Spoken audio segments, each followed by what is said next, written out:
Hello friends, नमस्कार। हमारे YouTube channel A plus I S academy में आपका बहुत बहुत स्वागत है। देखिए, आज जिस टॉपिक पर क्लास होने जा रही है उस टॉपिक का नाम है भारत का महान्यायवादी, अटॉर्नी जनरल ऑफ इंडिया। ठीक है ना। This topic is related to law. ठीक है, ये टॉपिक कानून से रिलेटेड है। इस टॉपिक के बारे में हम चर्चा करेंगे, डिस्कस करेंगे।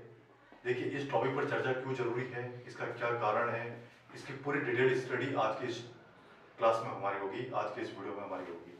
ठीक है, तो इस टॉपिक पर चर्चा हम पॉइंट टू पॉइंट स्टडी करेंगे, पॉइंट टू पॉइंट हमारी क्लास होगी। ठीक है, अटॉर्नी जनरल ऑफ इंडिया कौन होता है, इसकी नियुक्ति कैसे होती है, अपॉइंटमेंट कैसे होता है, और इस पद का क्या काम होता है, क्या फंक्शन होते हैं, क्या ड्यूटीज होती है, क्या इस पद का राइट है।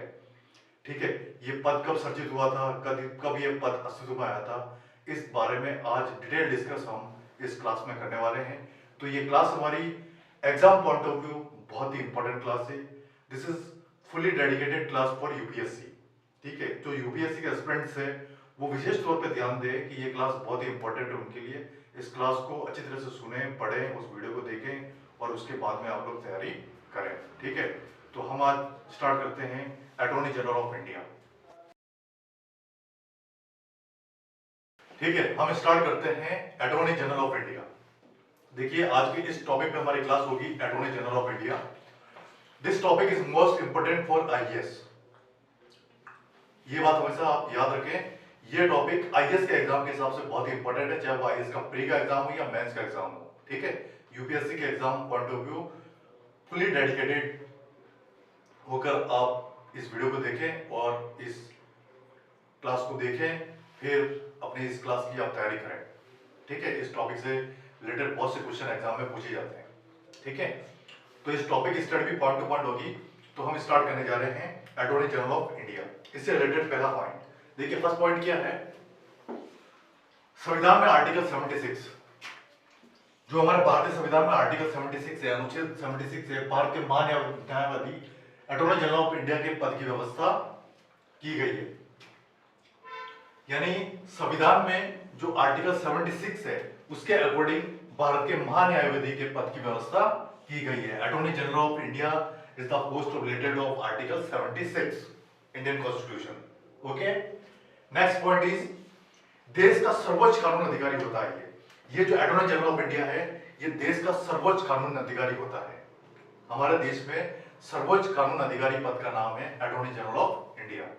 ठीक है, अगला पॉइंट नियुक्ति एवं कार्यकाल। अब देखिए, अटॉर्नी जनरल ऑफ इंडिया की नियुक्ति और कार्यकाल कितना होता है और नियुक्ति कैसे होती है, इसके बारे में हम चर्चा करेंगे।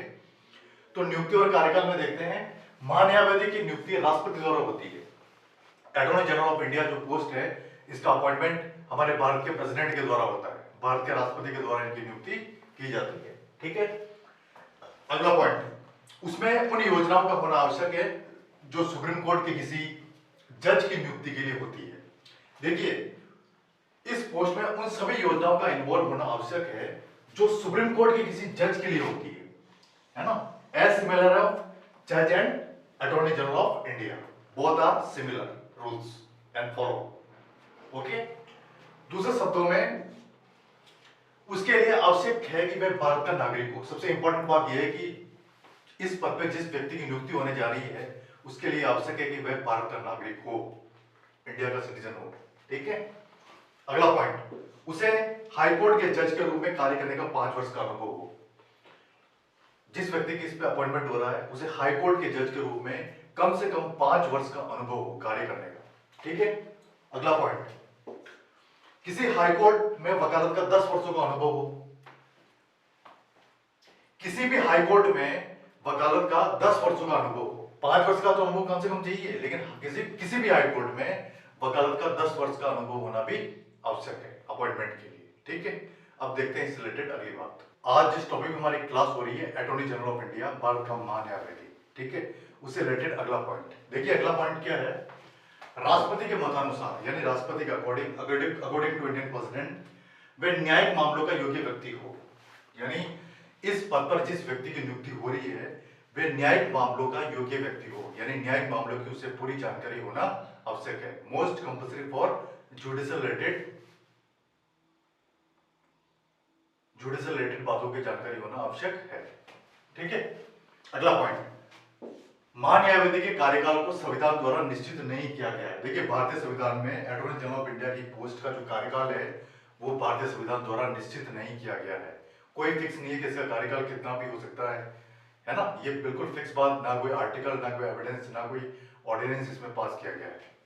ठीक है, देखिए अगला पॉइंट, इसके अलावा संविधान में इसको हटाने को लेकर भी कोई मूल व्यवस्था नहीं दी गई है। भारतीय संविधान में इस पद पर रिलेटेड व्यक्ति को हटाने की भी कोई मूल व्यवस्था नहीं की गई है। कभी भी इसको हटाया जा सकता है, कभी भी इसका अपॉइंटमेंट किया जा सकता है। कोई विशेष या कोई फैक्ट रूल इसमें लागू नहीं है। अगला पॉइंट, वह अपने पद पर राष्ट्रपति के प्रसाद पर्यंत तक बने रह सकता है। यानी अटॉर्नी जनरल ऑफ इंडिया पर जिस व्यक्ति की पोस्टिंग होती है वह जब तक भारत का राष्ट्रपति उस पद पर है तब तक वह इस पद पर बने रह सकता है। ठीक है, अगला पॉइंट, इसका तात्पर्य यह है कि उसे राष्ट्रपति द्वारा किसी भी समय हटाया जा सकता है। देखिए, यह सारी बातों से स्पष्ट हो गया है कि राष्ट्रपति द्वारा उसे कभी भी हटाया जा सकता है, किसी भी समय हटाया जा सकता है। राष्ट्रपति कभी भी एक्शन ले सकते हैं अटॉर्नी जनरल ऑफ इंडिया की पोस्ट पर काम कर रहे व्यक्ति को हटाने की। ठीक है, वह राष्ट्रपति को किसी भी समय त्यागपत्र सौंपकर पदमुक्त हो सकता है। देखिए, वह राष्ट्रपति को किसी भी समय अपना त्यागपत्र सौंपकर पदमुक्त हो सकता है। क्यों पदमुक्त हो सकता है? क्योंकि इसके लिए कोई विशेष प्रावधान नहीं है भारतीय संविधान में, इसलिए वह पदमुक्त हो सकता है। अगला पॉइंट, संविधान में महान्यायवादी का पारिश्रमिक, देखिए हर व्यक्ति को कोई न कोई वेतन मिलता है, तो भारतीय संविधान में जो महान्यायवादी की जो पोस्ट है उसका जो पारिश्रमिक है वो तय नहीं किया गया है भारतीय संविधान में। उसे राष्ट्रपति द्वारा निर्धारित पारिश्रमिक मिलता है। जो राष्ट्रपति निर्धारित करते हैं कि इतना पारिश्रमिक अटॉर्नी जनरल ऑफ इंडिया को मिलना चाहिए, उतना ही पारिश्रमिक अटॉर्नी जनरल ऑफ इंडिया की पोस्ट पर काम करने व्यक्ति को मिलता है। ठीक है, अब देखते हैं अगली बात। देखिए, आज की जो हमारी क्लास है, जिस टॉपिक पे हो रही है उस टॉपिक का नाम है अटॉर्नी जनरल ऑफ इंडिया। ठीक है, ये क्लास हमारी चल रही है, ये वीडियो हमारा बन रहा है। तो ये जो क्लास है आईएएस के एग्जाम के पॉइंट ऑफ व्यू बहुत इंपॉर्टेंट है। बार बार मैं आपको याद दिलाता रहता हूँ, तो आप लोग पूरा फोकस करते हुए स्टडी करें। देखिए, अब अगली बात क्या है, कार्य और शक्तियां। अब अटॉर्नी जनरल ऑफ इंडिया की क्या क्या फंक्शंस है, क्या क्या पावर्स उसको दी गई है, उसके बारे में हम चर्चा करेंगे। तो भारत सरकार के जो मुख्य कानून अधिकारी है उसका नाम है अटॉर्नी जनरल ऑफ इंडिया।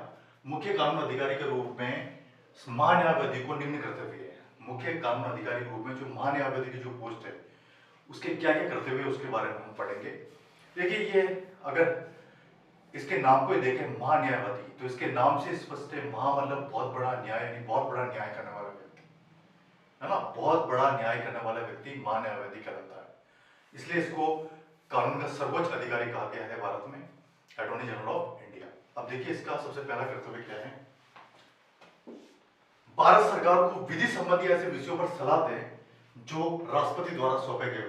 देखिए, इसका क्या काम है, भारत सरकार को विधि संबंधी यानी कानून संबंधी कोई भी सुझाव है तो वो भारत सरकार को दें जो राष्ट्रपति द्वारा सौंपे गए हो। जो राष्ट्रपति द्वारा जो काम सौंपा गया हो उस पर भारत सरकार को वो कानूनी संबंधी सलाह देने का काम करें। ठीक है, अब देखिए अगला कार्य, विधिक स्वरूप में ऐसे अन्य कर्तव्यों का पालन करें जो राष्ट्रपति द्वारा सौंपे गए हो।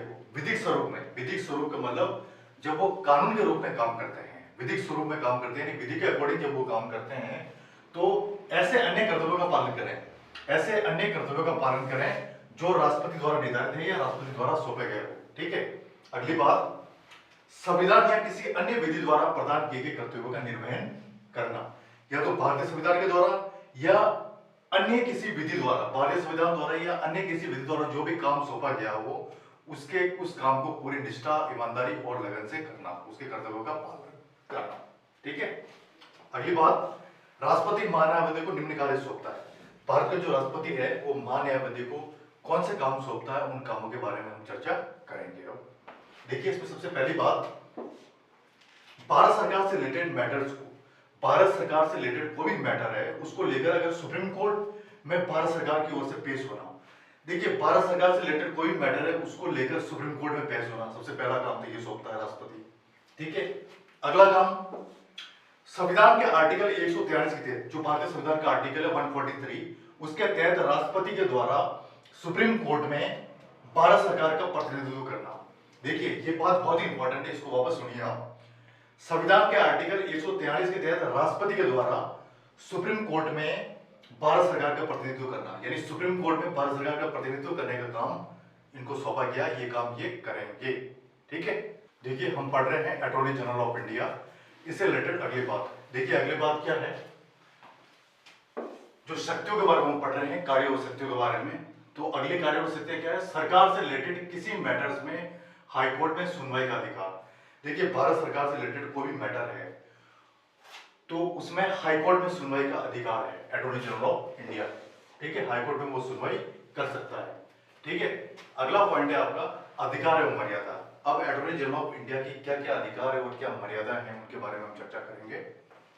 तो भारत के किसी भी क्षेत्र में किसी भी अदालत में न्यायावधि को सुनवाई का अधिकार है। देखिए सबसे इंपॉर्टेंट बात, भारत के किसी भी क्षेत्र में, भारत के किसी भी क्षेत्र में हो सकता है, इतना बड़ा हमारा कंट्री है, किसी भी अदालत में, कोई भी अदालत हो सकती है, न्यायावधि को सुनवाई का अधिकार है। ठीक है, ये बात सबसे इंपॉर्टेंट है। अगली बात, इसके अतिरिक्त संसद के दोनों सदनों, संसद के जो दो सदन होते हैं, उन सदनों और निम्न सदन, उच्च सदन राज्यसभा होता है, निम्न सदन लोकसभा होता है, दोनों सदनों में बोलने या कार्रवाई में भाग लेने या दोनों सदनों की संयुक्त बैठक में मताधिकार के बगैर भाग लेने का अधिकार है। ये सबसे इंपॉर्टेंट बात है, इसको वापस सुनिए आप। ये बात क्या है, इसके अतिरिक्त संसद के दोनों सदन, जो संसद के दोनों सदनों में एक तो बोलने का अधिकार है, सबसे इंपॉर्टेंट बात इसमें देखिए, दूसरी कार्रवाई में भाग लेने का अधिकार है, तीसरी बात इसमें दी गई है दोनों सदनों की संयुक्त बैठक में मताधिकार के बगैर भाग लेने का अधिकार है। ठीक है, मताधिकार के बगैर भाग ले सकता है अटॉर्नी जनरल ऑफ इंडिया। अब देखिए अगली बात, एक संसद सदस्य की तरह सभी भत्ते में विशेषाधिकार मिलते हैं। जो एक संसद सदस्य होता है जिसको एमपी, मेंबर ऑफ पार्लियामेंट कहते हैं, उसको जो भी भत्ते और विशेषाधिकार मिलते हैं, उसी की तरह अटॉर्नी जनरल ऑफ इंडिया को भी विशेष भत्ते, जितनी भत्ते और विशेषाधिकार अटॉर्नी जनरल ऑफ इंडिया को मिलता है संसद सदस्य की तरह। ठीक है, अगली बात, न्यायावधि की निम्न सीमा है। देखिए न्यायावधि जो पद है उसकी बहुत सी सीमाएं हैं ताकि उसके कर्तव्य को किसी तरह का संघर्ष में जटिलता न रहे। उसकी सीमाएं कुछ निर्धारित कर रखी है भारत सरकार ने, ताकि कर्तव्य का निर्वहन करते समय किसी भी प्रकार का संघर्ष में जटिलता नहीं रहे, कोई भी कॉम्प्लेक्सिटी आए नहीं बीच में, इसलिए किसी सीमा निर्धारित कर रखी है। अब वो सीमाएं कौन कौन सी है उसके बारे में हम चर्चा करते हैं। सबसे पहली लिमिटेशंस क्या है कि वह भारत सरकार के खिलाफ कोई सलाह या विश्लेषण नहीं कर सकता। देखिए अटॉर्नी जनरल ऑफ इंडिया है, इस पोस्ट पर जो व्यक्ति काम कर रहा है वो भारत सरकार के खिलाफ कोई भी सलाह दे सकता है या कोई भी विश्लेषण नहीं कर सकता। ना तो कोई सलाह दे सकता है, ना कोई विश्लेषण कर सकता है। इसमें दो बातें दी गई है, बोली गई है, सलाह और विश्लेषण। ठीक है, देखिए हम पढ़ रहे हैं अटॉर्नी जनरल ऑफ इंडिया, इससे रिलेटेड लिमिटेशंस के बारे में स्टडी कर रहे हैं कि अटॉर्नी जनरल ऑफ इंडिया की क्या क्या लिमिटेशंस है, उन लिमिटेशंस के बारे में विस्तार से चर्चा कर रहे हैं। तो इसमें जो अगली लिमिटेशंस है वो क्या है, जिस मामले में कभी भी ऐसा हो सकता है कि जिस मामले में उसे भारत सरकार की ओर से पेश होना है उस पर वह कोई टिप्पणी नहीं कर सकता। देखिए कभी कोई ऐसा मैटर हो सकता है कि भारत सरकार के मामले में उसे पेश होना होता है कोर्ट में, तो उस पर वो कोई भी टिप्पणी नहीं कर सकता। ठीक है, अगला पॉइंट, बिना भारत सरकार की अनुमति के वे किसी आपराधिक मामले में व्यक्ति का बचाव नहीं कर सकता। देखिए बिना भारत सरकार के अनुमति के वे किसी भी आपराधिक मामले में व्यक्ति का बचाव नहीं कर सकता। यदि कोई व्यक्ति किसी आपराधिक मामले में इन्वॉल्व है तो वो बिना भारत सरकार की अनुमति के उस व्यक्ति का बचाव नहीं कर सकता। कौन नहीं कर सकता? अटॉर्नी जनरल ऑफ इंडिया, इस पोस्ट पर जो काम कर रहा है व्यक्ति। ठीक है, अगला पॉइंट, बिना भारत सरकार की अनुमति के वे किसी परिषद या कंपनी के निदेशक का पद ग्रहण नहीं कर सकता। देखिए बिना भारत सरकार की अनुमति के वे किसी भी परिषद, कोई भी काउंसिल हो सकती है या कोई भी कंपनी का डायरेक्टर हो सकता है, उस पद को वो ग्रहण नहीं कर सकता। कौन ग्रहण नहीं कर सकता? Attorney general of India. ठीक है, अगला पॉइंट, जब तक कि विधि व न्याय मंत्रालय, देखिए ये बात बहुत इंपॉर्टेंट है, जब तक कि विधि व न्याय मंत्रालय, इसमें दो बात बोलेगी, विधि और न्याय मंत्रालय या वैधानिक मामले विभाग के माध्यम से इस आशय का कोई प्रस्ताव या संदर्भ उसे प्रेषित नहीं किया जाता है। देखिए ये जो बात बोली गई इसमें दो तीन बातें बोली गई है। एक तो न्याय मंत्रालय वैधानिक मामले विभाग के माध्यम से इस आशय का कोई भी प्रस्ताव या संदर्भ उसे प्रेषित नहीं किया जाता है। वह भारत सरकार के किसी मंत्रालय या विभाग या सार्वजनिक उपक्रम या वैधानिक संगठन को अपनी सलाह नहीं देगा। देखिए दूसरी बात इसमें बोली गई है, तीन चार बातें दूर बोली गई है, वह भारत सरकार के किसी मंत्रालय, सबसे पहली बात मंत्रालय, दूसरा कोई भी विभाग हो सकता है, तीसरा कोई सार्वजनिक उपक्रम हो सकता है, चौथा कोई वैधानिक संगठन हो सकता है, उसको वो अपनी सलाह नहीं देगा। कौन नहीं देगा? Attorney general of India. अगली बात, हालांकि महान्यायवादी का जो पद है, महान्यायवादी जो अटॉर्नी जनरल ऑफ इंडिया सरकार का पूर्णकालिक वकील नहीं, महान्यायवादी सरकार का पूर्णकालिक वकील नहीं है, ये बिल्कुल स्पष्ट बात है। ठीक है, देखिए हम पढ़ रहे हैं अटॉर्नी जनरल ऑफ इंडिया। अब देखिए अटॉर्नी जनरल ऑफ इंडिया से रिलेटेड अगली बात, देखिए फिर मैं एक बात कह रहा हूँ, ये क्लास आईएएस के एग्जाम पॉइंट ऑफ व्यू, चाहे वो प्री का एग्जाम हो या मेंस का एग्जाम हो, बहुत ही इंपॉर्टेंट है। इंटरव्यू में भी इससे रिलेटेड कोई क्वेश्चन आपसे पूछा जा सकता है, इसलिए पूरा फोकस करते हुए इस वीडियो को देखें, अंत तक देखें और फिर अपनी स्टडी करें। ठीक है, अब देखिए अगली बात क्या है, वह एक सरकारी कर्मी की श्रेणी में नहीं आता। कौन नहीं आता? अटॉर्नी जनरल ऑफ इंडिया सरकारी कर्मी की श्रेणी में नहीं आता है, उसे निजी विधिक कार्रवाई से रोका नहीं जा सकता। देखिए इसमें दो बातें बोल दी गई है, वह एक तो सरकारी कर्मी की श्रेणी में नहीं आता, इसलिए वो कोई भी निजी काम कर सकता है, निजी विधिक काम कर सकता है, निजी विधिक काम करने से उसे रोका नहीं जा सकता। अब आर्टिकल की बात करते हैं अपन, जो आर्टिकल 76 है भारतीय संविधान में, वो रिलेटेड है भारत के महान्यायवादी से। Article 76 is the related of attorney general of India of Indian constitution. ठीक है, अगला आर्टिकल है आर्टिकल 88। जो आर्टिकल 88 है वो महान्यायवादी संसद के सदनों तथा इसकी समितियों से जुड़े अधिकार, जो महान्यायवादी है, जो पोस्ट है, संसद के जो सदन है, संसद के दोनों सदन है तथा इसकी जो समितियां है, उससे जुड़े हुए अधिकार से रिलेटेड है। ठीक है, अगला आर्टिकल है आर्टिकल 105। आर्टिकल 105 महान्यायवादी की शक्तियां विशेषाधिकार तथा प्रतिरक्षा से रिलेटेड है। आर्टिकल जो 105 है वो महान्यायवादी की शक्तियों से रिलेटेड है, फर्स्ट, दूसरा विशेषाधिकार से रिलेटेड है, थर्ड प्रतिरक्षा से रिलेटेड। ठीक है, अगली बात, भारत का महाधिवक्ता, महाअधिवक्ता यानी बहुत बड़ा अधिवक्ता। ठीक है, अब भारत का महाधिवक्ता कौन होता है? महान्यायवादी के अतिरिक्त भारत सरकार के अन्य कानूनी अधिकारी भी होते हैं। देखिए जो महान्यायवादी है, भारत सरकार का बड़ा कानूनी अधिकारी है, उसके अतिरिक्त भी अन्य कानूनी अधिकारी भी होते हैं। वो कौन कौन से होते हैं?